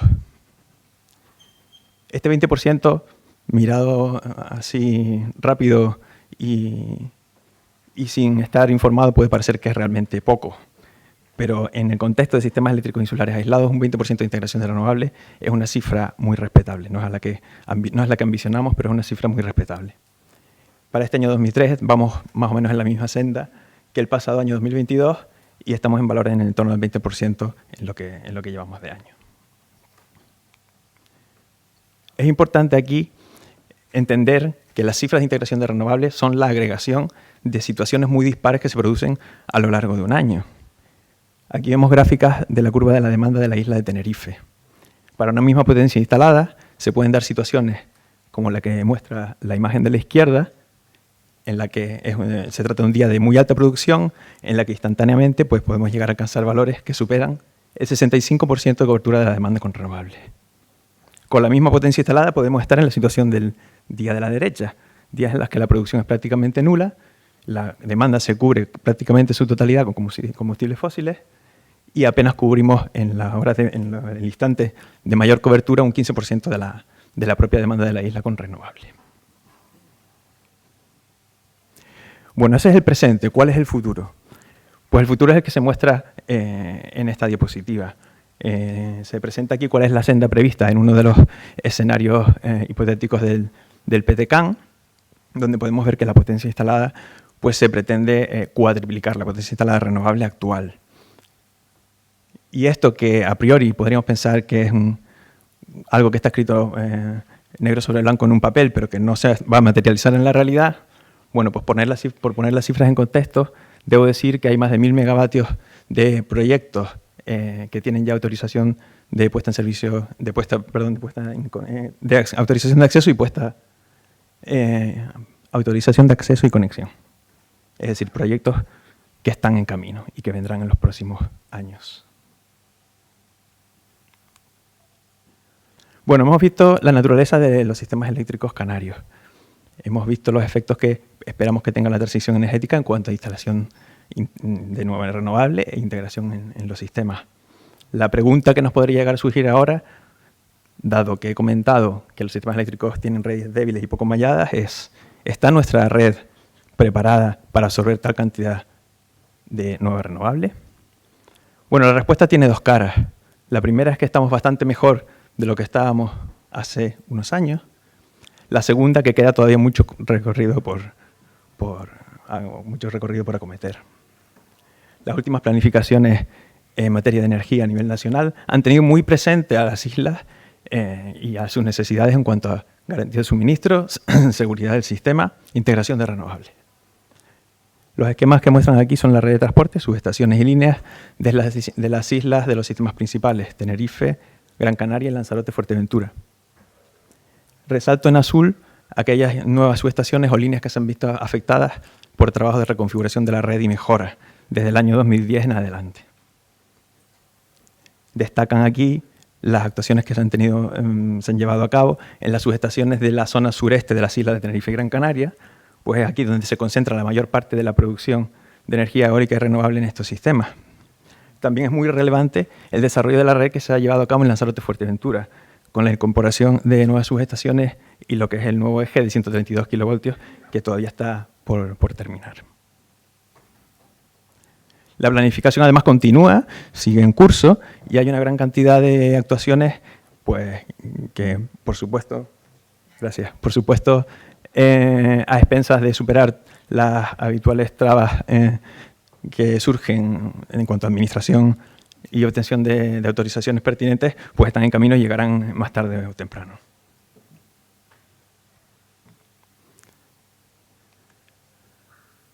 Bien, vista la situación de la red, veamos ahora qué supone para la operación del sistema la avalancha de renovables que se nos viene encima o que esperamos tener en los próximos años.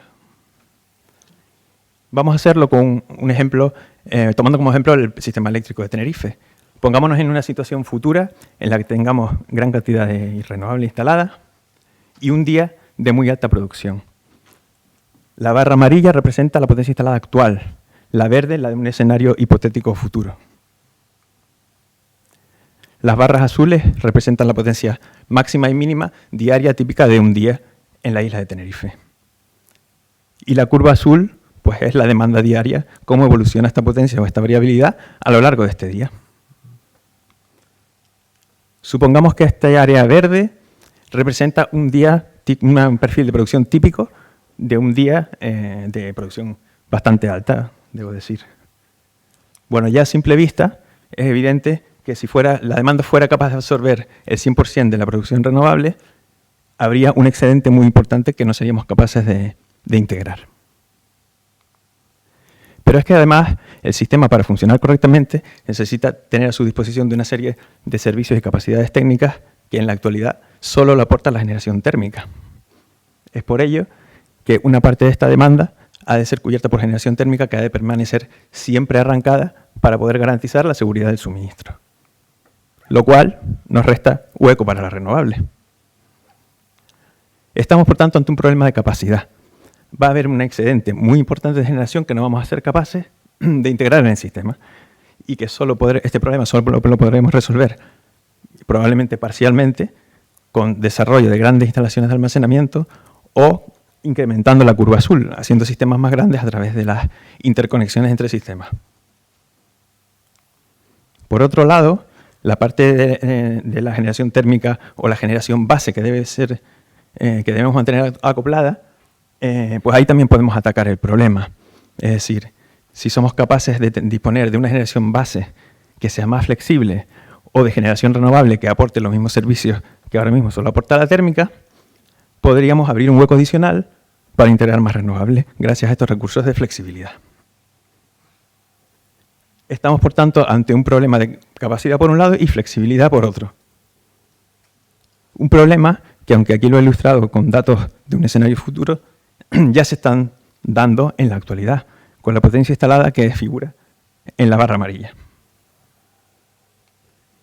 De hecho, los vertidos este año, en lo que va de año, ascienden ya a un 6,4% del producible renovable y todas estas limitaciones son, en su inmensa mayoría, debidas a excedentes de integración no integrables en el sistema justo por estas razones. Bueno, los retos entonces son un tema de capacidad y un tema de flexibilidad. Como decía hace unos instantes, la capacidad es necesaria para hacer frente a la gran cantidad de vertidos que se nos viene encima en los próximos años. La solución evidente y primera es disponer de sistemas de almacenamiento a gran escala. Aquí los sistemas de almacenamiento hidráulico por bombeo son la solución ideal en aquellos sistemas en los que es factible construirlos. Por otro lado, las interconexiones son la otra gran solución. El ejemplo claro aquí es la interconexión eléctrica proyectada entre el sistema eléctrico de La Gomera y de Tenerife, que permitirá en el año 2025 evacuar la gran cantidad de energía eólica que ahora mismo está siendo vertida en la isla de La Gomera porque el sistema no es capaz de absorberla.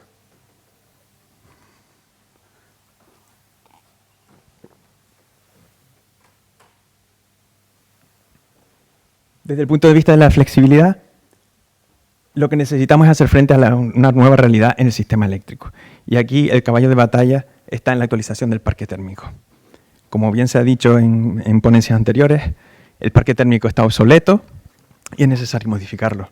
Disponer de sistemas de generación térmica más pequeños, con mínimos técnicos inferiores, tiempos de arranque más rápidos, en definitiva más flexibles, ayudaría a ganarle al hueco a la demanda con esta necesidad de flexibilidad que comentaba. Por otro lado, la contribución de las renovables también va a tener que ser muy importante, toda vez que cada vez habrá más renovables en el sistema si queremos conseguir los objetivos que nos estamos planteando. El que esta renovable ponga a servicio de la operación del sistema sus nuevas capacidades técnicas y que seamos capaces de explotarla convenientemente será clave para poder llegar a las cuotas de integración que nos estamos planteando. Además, la incorporación de nuevos elementos a la red, como compensadores síncronos o el almacenamiento cuando se desarrolle normativamente y aparezca a lo largo de toda la cadena de valor, siempre y cuando aporte servicios a la operación del sistema, pues serán también fundamentales para conseguir los objetivos planteados. Todo ello para intentar dar cobertura a escenarios futuros muy similares a los que ya se nos están dando en la actualidad. Aquí muestro algunas situaciones reales de operación asociadas a lo que es generación renovable. Variaciones de 100 megavatios en una hora, pues hacen que tengamos que tener herramientas de previsión lo suficientemente buenas para gestionar adecuadamente las reservas y que esto no cause un problema. Variaciones de 100 megavatios en 10 minutos.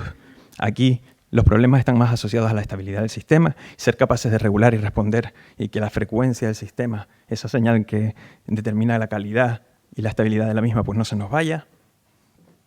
O situaciones imprevisibles en que tenemos pérdidas de demanda de 50 megavatios y a los 10 minutos volvemos a recuperar de repente esa demanda, ¿no? Y casi que no nos ha dado tiempo a reaccionar y ver un poco qué ha pasado aquí, ¿no? Esto con las potencias instaladas actuales, insisto.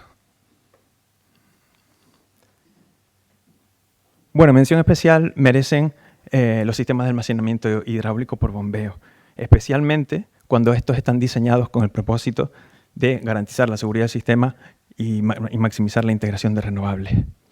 ¿Por qué? Porque estas instalaciones afrontan el problema desde sus dos caras.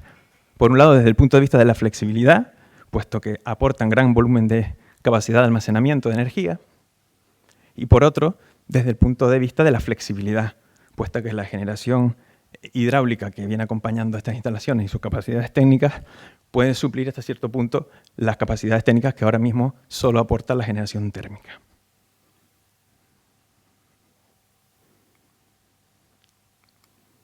Bueno, termino diciendo que, bueno, que en las Islas Canarias estamos evidentemente afrontando un enorme desafío, que nuestra particular transición energética requiere de capacidad por un lado y flexibilidad por otro, que tenemos que afrontar este reto juntos porque si no lo hacemos desde todos los ámbitos de manera unida no vamos a ser capaces de llegar a lograrlo, y que el almacenamiento a gran escala y la modernización del parque térmico son clave para llegar a conseguir estos retos de integración de renovables.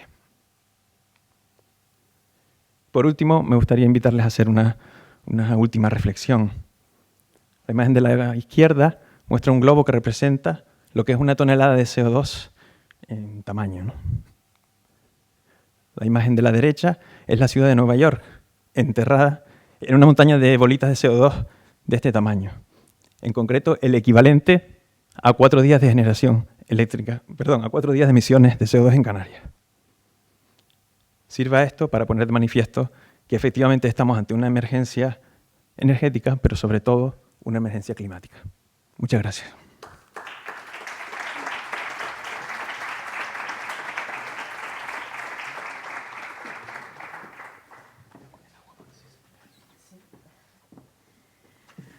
Muchas gracias, sobre todo por la brevedad, porque has cumplido muy bien.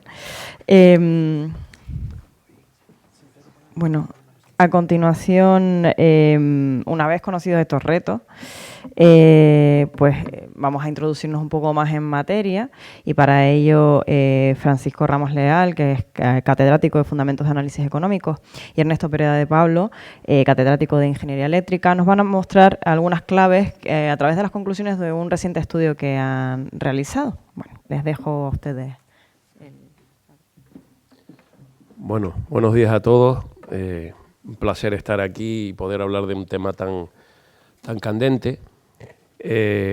Gracias a todos los que han venido. Esto lo organiza el Vicerrectorado con la colaboración de la Cátedra de Sostenibilidad del Cabildo y la de DISA de Energías Renovables Ocean Wind. Y bueno, me alegro de presentar el estudio en el sentido de que muchas de las cosas que se han hablado las vamos a tratar ahora en lo que vamos a presentar de la isla de Tenerife, poniendo datos y poniendo números de un estudio de simulación que hemos hecho el equipo de investigación interdisciplinar, donde hay ingenieros, hay físicos, hay economistas, y yo creo que puede ser interesante. Yo voy a dar una introducción y después Ernesto Pereda va a entrar en lo que son ya la parte más de presentar los datos. Este es el equipo, ¿no?, que como ven ahí tenemos desde doctorandos hasta doctores en la materia, y Ernesto y yo que un poco fuimos los coordinadores del estudio. Hay también personas que son de fuera de la universidad y que colaboran con nosotros. Bien, digamos que, ¿por qué? Muy rápidamente, la necesidad de una transición energética. Pues bueno, como todos ustedes saben, el panel internacional de cambio climático llegó a la conclusión desde el año 2015 de que se tenía que limitar el calentamiento global a 1,5 grados, ¿no?, que posiblemente ya incluso se vaya a superar, hagamos lo que hagamos. Pero bueno, se trata de ir por ese camino. Y por lo tanto, tenemos que reducir los gases de efecto invernadero en la producción, en el consumo en general de energía, no solo del sector eléctrico, que a veces hablamos todo el rato del sector eléctrico, pero en Canarias tenemos que tener en cuenta también el transporte terrestre. El transporte terrestre, si no electrificamos parte del transporte terrestre y a la vez la electricidad es verde, pues estamos en las mismas. Pero como veremos, hay un montón de limitaciones que en el estudio se harán presentes porque no es tan fácil, ¿no? Bien, entonces, ¿qué es una transición energética? Pues básicamente una transición energética es un proceso donde desde lo que es la gobernanza energética tiene que llevar a que la economía no contamine y no emita gases de efecto invernadero. Pero realmente eso es algo que no se consigue de un día para otro, porque implica... ¿No se oye bien? Demasiado cerca. Bueno, porque eso implica además no solo el sistema productivo, sino los consumidores, y es todo un cambio institucional, un cambio de las costumbres, un cambio de lo que tiene que hacer la sociedad, que no se da de un día para otro, ¿vale? Entonces, en el pasado, las transiciones energéticas se daban porque el propio sistema de mercado hacía que una energía se iba volviendo obsoleta y la iba reemplazando al carbón, el petróleo, y etcétera. Ahora no. Ahora realmente es algo que está impulsado porque hay una necesidad y es la política desde arriba la que impulsa esa necesidad, que puede incluso, desde el punto de vista económico, ser contraria a los intereses empresariales en un momento determinado. Por lo tanto, la órbita es otra distinta y nos podemos estar planteando una transición energética mientras en China todavía siguen poniendo centrales de carbón. Es decir, que estamos en un problema, digamos, que afecta a nivel global, a nivel mundial. Si no nos ponemos de acuerdo todos, de nada vale que Europa tome unas medidas cuando en otros sitios no se están llevando a cabo, ¿no? Bien, ya se ha hablado, pero ¿qué podemos decir de Canarias? Sistemas aislados, doblemente aislados, porque cada isla es un sistema independiente. A día de hoy, salvo Fuerteventura y Lanzarote, y se va a conectar Tenerife con La Gomera, pero por ejemplo Gran Canaria con Tenerife, por la profundidad del mar, a día de hoy, técnicamente o económicamente no es factible. Sí, por lo tanto, tenemos un doble aislamiento, ¿vale?, que hace que la penetración de energías renovables pues sea, a pesar de que tengamos unas condiciones excelentes, pero como los sistemas son aislados, son más vulnerables, es cada vez muy complicado. No es lo mismo tener muchas renovables en la península que si en Galicia producen viento y no lo hay en Andalucía, pues aquí si no hay viento a lo mejor no lo hay en toda Canarias. Si cuanto más pequeño es un sistema, más vulnerable es y más difícil es de que dependa de un solo tipo de energía, ¿no?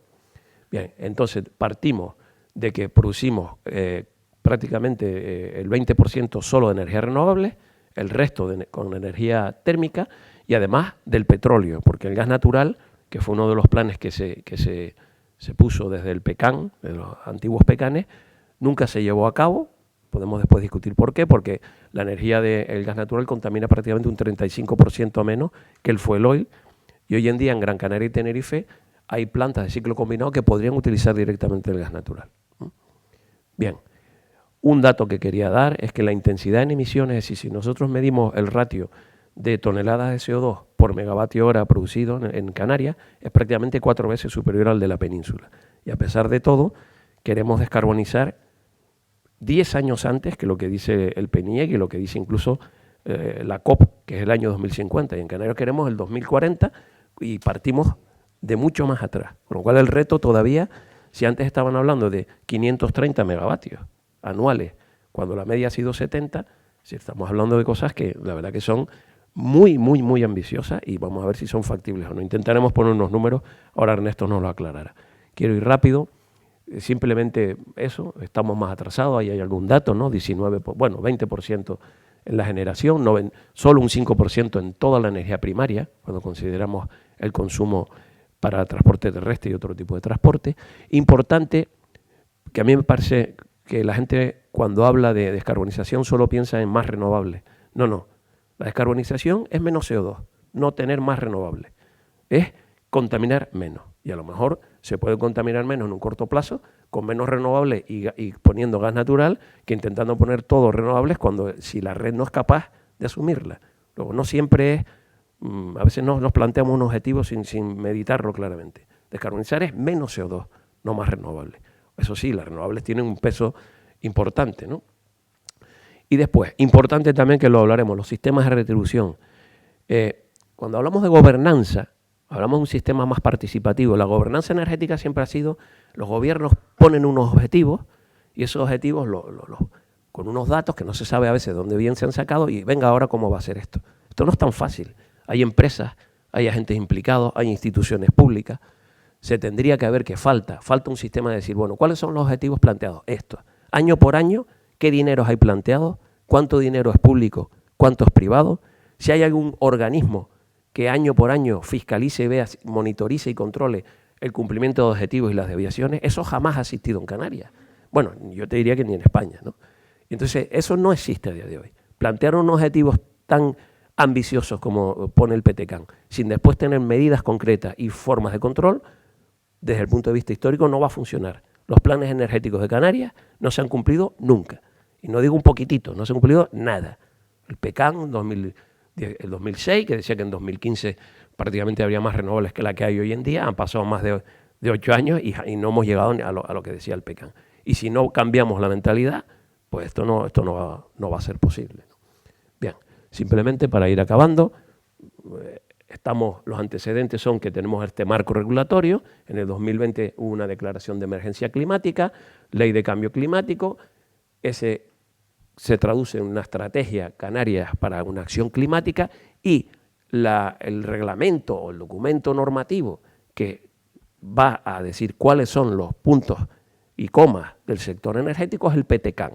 El PTCAN que va sector por sector, pero como digo, puesto desde arriba. Y vamos a ver ahora cómo se va a cumplir, quién va a hacer esos planes, que esos planes se hagan posibles, ¿vale? Porque ya desde los primeros años que empieza a poner objetivos el PECAN, ya empiezan a no cumplirse, ¿vale? Entonces tenemos una descarbonización con 10 años de adelanto, incluso por delante del Plan Nacional de Energía y Cambio Climático, y por delante también de lo que habla el COP28, que es el año 2050. Aquí somos más listos que nadie y lo queremos hacer en el 2040. Oye, si puede ser, bien. Pero si a lo mejor no puede ser, o puede ser matizadamente, yo me daría por satisfecho con que llegáramos a un 80% de descarbonización si el resto del mundo también lo hace. De nada vale que nosotros nos adelantemos y como locos nos pongamos a intentar que Canarias esté descarbonizada si el resto no lo hace.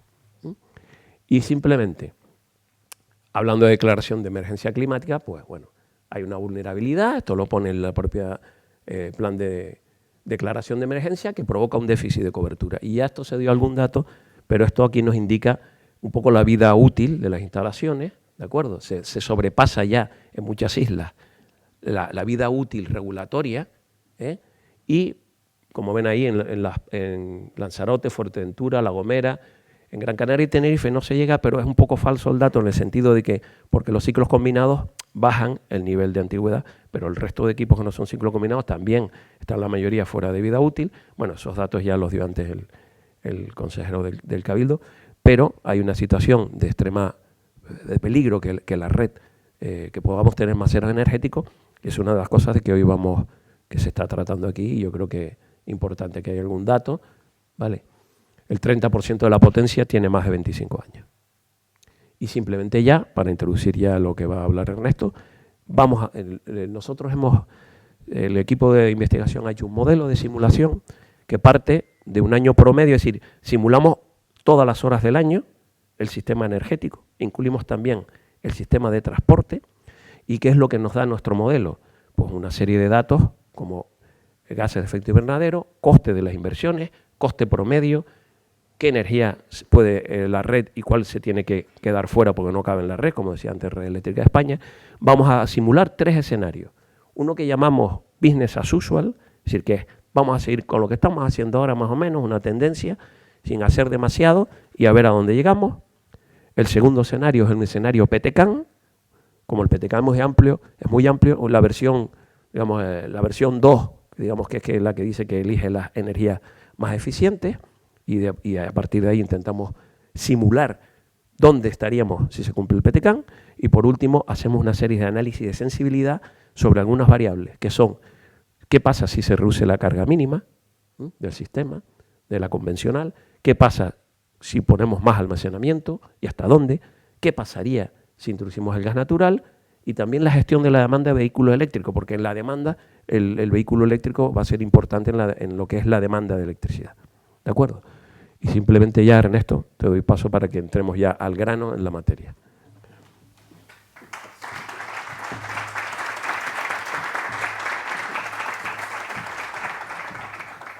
Bueno, muchas gracias, Paco. Me has dejado la parte más aburrida, que es la de los números, y la que sí es la más controvertida, porque hasta ahora yo creo que nadie podía,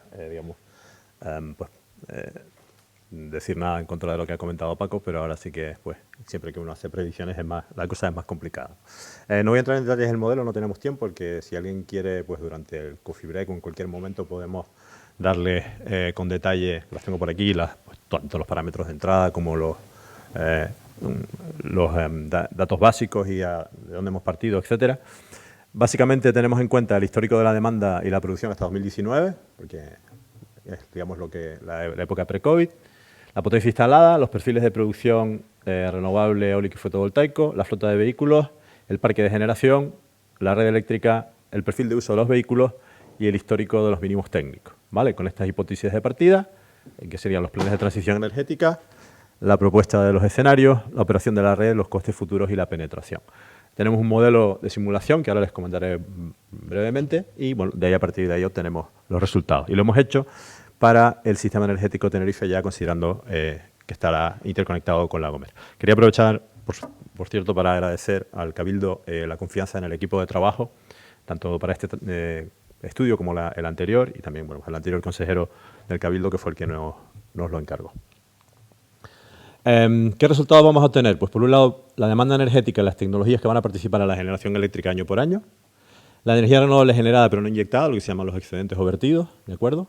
Por las limitaciones del sistema eléctrico en cada caso, y las emisiones totales, así como los costes de inversión, que bueno, hemos hecho utilizando una metodología que es bastante habitual, que es el Levelized Cost of Electricity, ¿no? El LCOE.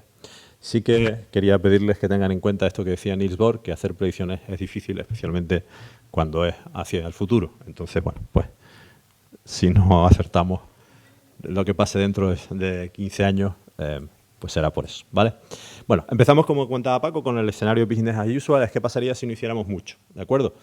La idea sería, bueno, pues llegar a una potencia renovable instalada de unos 900 megavatios más un porcentaje de fotovoltaica de alto consumo y algo de potencia de electrolizadores en el 2040.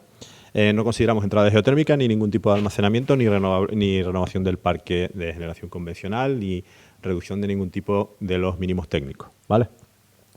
Y la idea sería, bueno, el escenario al que se llegaría es aproximadamente una capacidad de baterías instalada de 187 megavatios hora y unos 225.000 vehículos eléctricos dentro de 15 años. Fíjese que el parque eléctrico, el parque de vehículos está aproximadamente unos 700.000 unidades entre Tenerife y La Gomera. Estaríamos hablando de un poco menos del 40%, con una pequeña, además, capacidad de autoconsumo de unos 20 megavatios hora, que no es mucho, ¿vale? Así que sería, ¿qué es lo que pasaría si no hacemos nada, si simplemente seguimos como hasta ahora? ¿De acuerdo?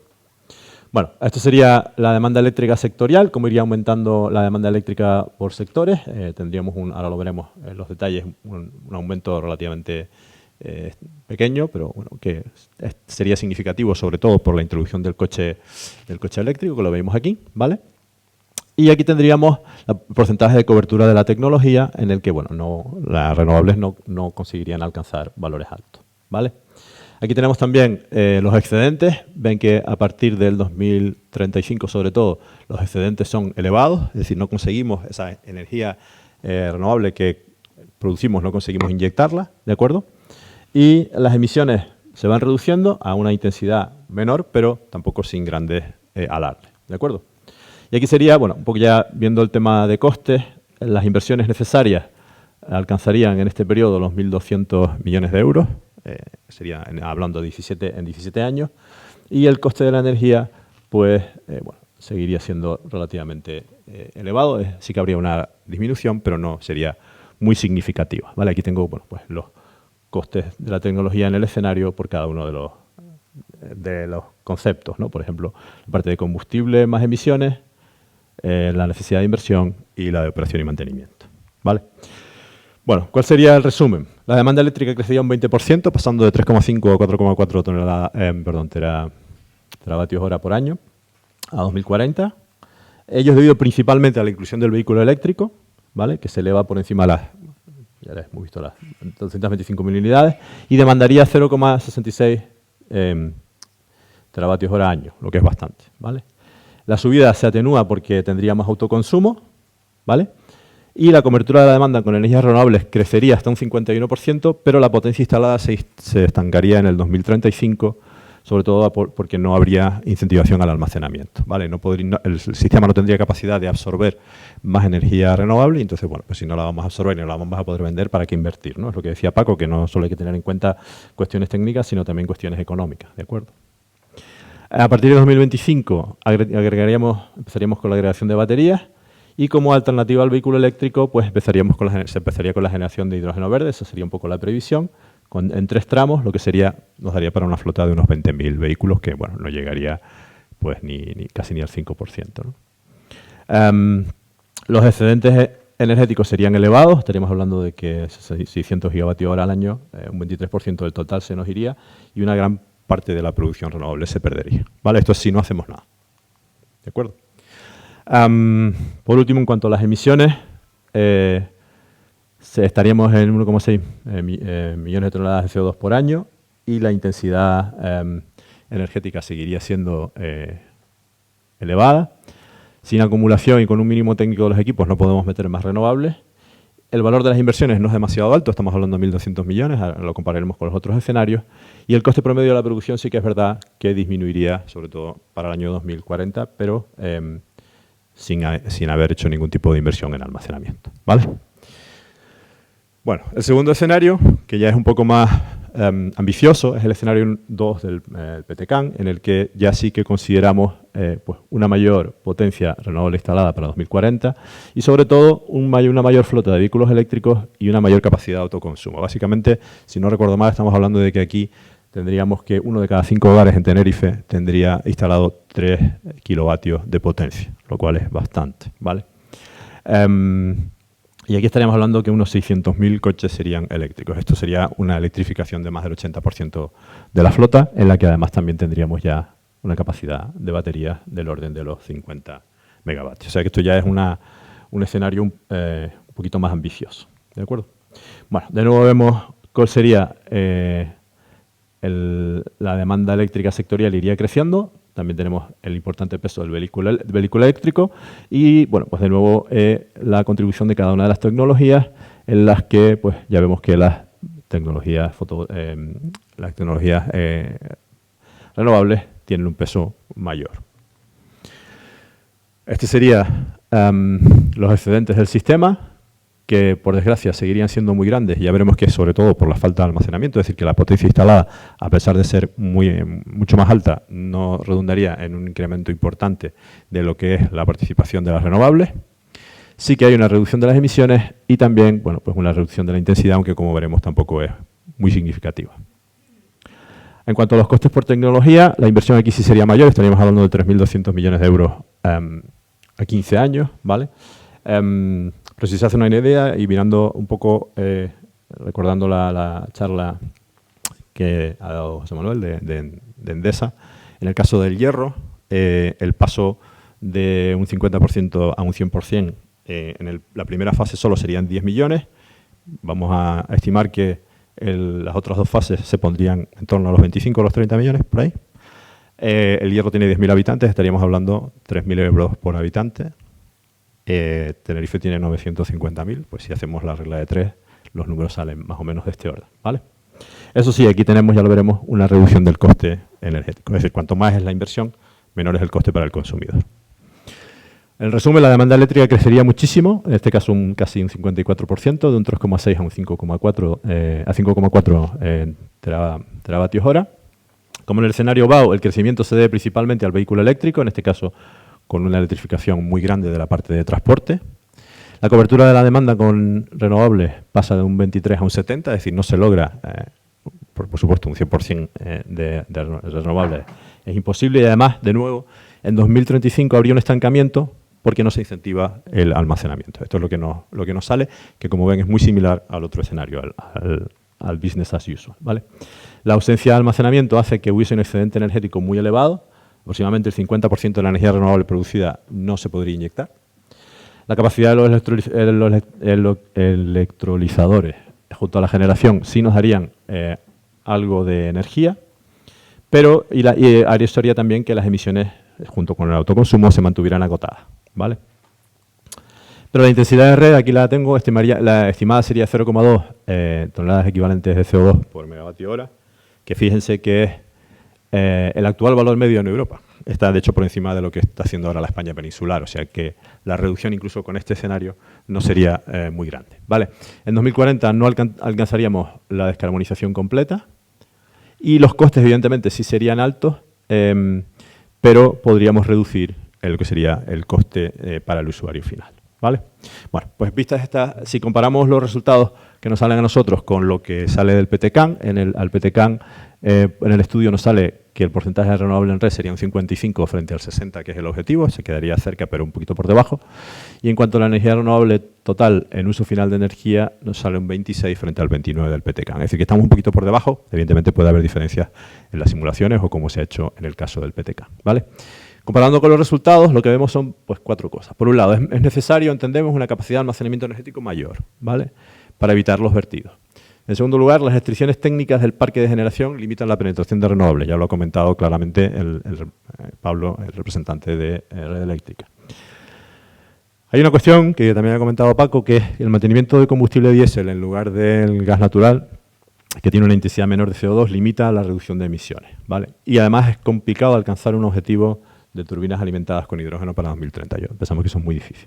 Y luego, por otro lado, el ambicioso objetivo en vehículos eléctricos, junto con el perfil de carga nocturno, aumenta la demanda, pero no optimiza el uso de las renovables. Sin entrar en el apartado técnico, esta sería la carga que se prevé, en el que la mayoría de los vehículos se cargarían de noche en los hogares, mientras que una carga óptima que haría el mejor uso posible de las renovables, especialmente de la fotovoltaica, tendría una carga diurna en torno a las horas de mediodía, lo que evidentemente implica que los puntos de carga tendrían que desplazarse de los hogares a los centros de trabajo, ¿vale? Lo que evidentemente es una inversión. Vistas estas limitaciones, lo que hacemos es proponemos 4 estudios de sensibilidad con 2 características fundamentales. La misma demanda energética que el PTCAN, para no, digamos, hacer trampa, y con la misma capacidad de energía renovable y la misma distribución de tecnologías. Pues con esas premisas proponemos 4 escenarios. El primero, una reducción de la carga base del mínimo técnico del parque de generación, en la que planteamos 2 valores, 64 megavatios, que estaría un poco por, yo creo, algo menos de la mitad de lo que hay ahora, que sería algo, yo creo, factible, y uno muy ambicioso de 15 megavatios. Una capacidad de almacenamiento energético que podría llegar hasta los 8 gigavatios hora, que es un poco los datos que ha dado también el representante de Endesa en cuanto a la posibilidad de que se consiga, bueno, yo creo que estaríamos bien por aquí, ¿no?, una descarbonización completa, una introducción de combustible de transición como gas natural en sustitución del fuel oil y una mejora de la gestión de la demanda del vehículo eléctrico. ¿Vale? Voy. Y con eso, combinando, pues probemos dos escenarios distintos. Bueno, el primer escenario que proponemos, que creemos que sería factible, es reducir el mínimo técnico de los equipos a 64 megavatios, un almacenamiento que estaría a los 6 gigavatios hora en el 2040 y una gestión mejor del vehículo eléctrico. Con eso, bueno, ahora de todas maneras las gráficas quizá no se ve, pero lo veremos con más detalle, se consigue una reducción muy importante tanto de las emisiones como del coste y una penetración mucho mayor de las renovables. Y el escenario C2 sería exactamente igual que el C1, pero con la introducción del gas natural, ¿vale? Aunque no he puesto el coste de este escenario, se nos iría a un total de inversiones superior a los 4.000 millones de euros, pero tendría la ventaja de que si comparamos el coste que tendría cada uno de los escenarios, el euro por megavatio hora para el consumidor final, aquí estaríamos hablando de que podríamos llegar a costes corrientes de hoy, de 2022, por debajo de los 100 megavatios hora, euros por megavatio hora, lo que estamos hablando de que sería una reducción significativa. Es decir, que cuanto más eficiente en este caso, pues más barato para el consumidor. ¿De acuerdo? Bueno, el resumen de los estudios de sensibilidad es que reducir la carga base mínima de la generación convencional con tiempos de despliegue menores, es decir, que sean más flexibles, incrementaría un 6% la penetración de renovables, ¿vale? Creemos que está muy bien. El notable incremento de la potencia renovable, acompañado de un despliegue masivo de almacenamiento, permitiría que los vertidos de renovables se redujeran bastante, ¿vale? Con un efecto de segundo orden, la gestión óptima de la demanda del vehículo eléctrico, pasando a un patrón de carga diurno en vez de nocturno, también mejoraría la penetración de energías renovables con la misma eficacia que niveles altos de almacenamiento. Es decir, que serían cuestiones que favorecerían en la misma medida. Y la sustitución del diésel por gas natural sí que nos permitiría llegar a unas reducciones de la intensidad pues a los niveles que ahora mismo tiene la España peninsular, que estarían muy bien, ¿vale? Un 40%. Los escenarios combinados, a partir de parámetros conservadores de los estudios de sensibilidad, nos permitirían descarbonizar la red hasta un 85% en 2040, frente al 68,5% del PTCAM, ya digo que a cambio de aumentar la inversión.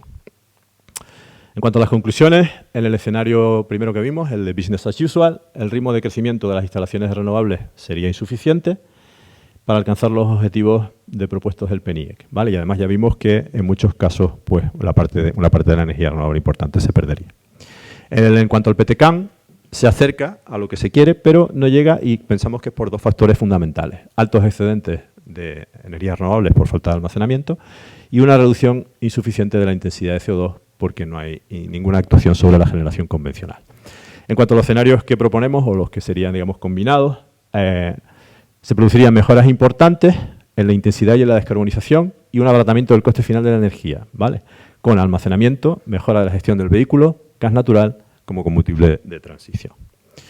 ¿Cuáles serían las recomendaciones? En primer lugar, en cuanto al parque convencional, entendemos que es necesaria una reestructuración encaminada a la hibridación que nos permita reducir el mínimo técnico, haciéndolo más flexible y menor, ¿vale? Lo que nos daría mayor margen para la entrada de renovables, ¿vale? Entendemos que para eso es fundamental revisar y activar, si fuera necesario, los mecanismos de retribución de inversiones previstos en el Real Decreto, el 738, que como saben es el que regula pues, el sistema eléctrico y el despacho en los sistemas eléctricos no peninsulares, ¿de acuerdo? Y en cuanto al almacenamiento, entendemos que es un problema importante que no hay normativa que regule la acumulación de energía conectada a red, ¿vale? De manera que al no existir un régimen retributivo, pues esas incertidumbres frenan las inversiones privadas, pero que nosotros entendemos que sin un almacenamiento importante, por lo menos aquí en Tenerife, va a ser muy difícil alcanzar el objetivo de llegar como mínimo pues, a ese 85% de descarbonización y que por lo menos 6 gigavatios hora serían necesarios para llegar a ello. ¿De acuerdo? Y nada más, eso es todo. Muchas gracias.